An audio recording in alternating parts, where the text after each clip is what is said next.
নমস্কাৰ। আজি আপোনালোকে এই ভিডিঅ'টোত দ্বিতীয় দিনৰ প্ৰেক্টিচ দেখিবলৈ পাব। আহক আমি দ্বিতীয় দিনৰ প্ৰেক্টিচ সৰুসজাত কেনেকুৱা হৈছে উপভোগ কৰোঁ। ঘূৰি ফুৰিছে আপোনালোকে অতি সোনকালে অংশগ্ৰহণ দৃষ্টিত গুচি যাওক। লাষ্টৰ দিনা ঢুলীয়া পেঁপা কিমান আছে পুৰুষখিনি আৰু মহিলাখিনি লাষ্টৰ দিনাৰ সেইখিনি জেগা কিছু খালী আছে। আপোনালোকে লাষ্টৰ দিনাখিনি ইয়াত সুন্দৰকৈ ৰাখিব পাৰিব। আপুনি এটা লাইন কৰি দিছিলোঁ লাষ্টৰ দিনাখিনি মনত ৰাখক। এইখিনি জেগা খালী আছে, সুন্দৰকৈ লাষ্টৰ দিনাখিনি বাচিব পাৰিব।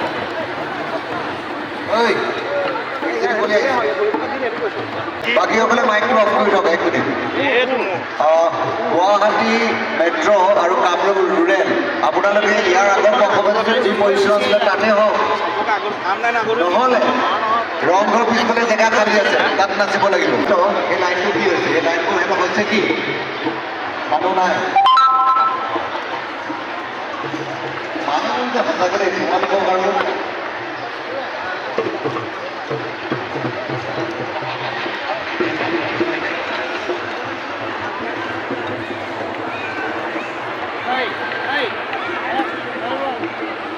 আমাৰ মাষ্টাৰ ট্ৰেইনাৰবোৰ কামৰূপৰ গুৱাহাটী মেট্ৰ'ৰ তাত নাই নেকি?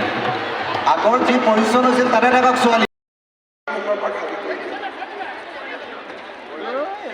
এনেকুৱা ধৰণৰ খালি ওপৰত ছালখন নাথাকে, এনেকুৱা ধৰণৰ গাড়ী এখন দি প্ৰধানমন্ত্ৰী ডাঙৰীয়া গোটেই এক ৰাউণ্ড ঘূৰিব যাতে ল'ৰা ছোৱালী সকলোকে তেওঁ চাব পাৰে। সেই সময়ত আমি নিজৰ জেগাত থিয় হ'ম আৰু আমি মানে ক'তো ইজনে সিজনৰ জেগাত গ'লো তেনেকুৱা নহয়। খালি অহাকালি আমি এবাৰ ৰাউণ্ড লৈ দেখুৱাই দিম। যেনেকৈ আমি থিয় হৈ থাকিম তেনেকৈ থিয় হৈ থাকিম আৰু আমাৰ গাড়ীখনে গৈ এক ৰাউণ্ড মাৰিব। মাৰাৰ পিছত এই ৰংঘৰৰ প্ৰতিকৃতিৰ সন্মুখেদি প্ৰধানমন্ত্ৰী ডাঙৰীয়া হয়তো অলপ খোজকাঢ়িও যাব পাৰে। যেতিয়া খোজকাঢ়ি যাব আমাৰ ওচৰেদি গ'লেও তেখেতৰ ওচৰলৈকে আমি আমাৰ জেগাটো এৰি নাহোঁ, কাৰণ আমাৰ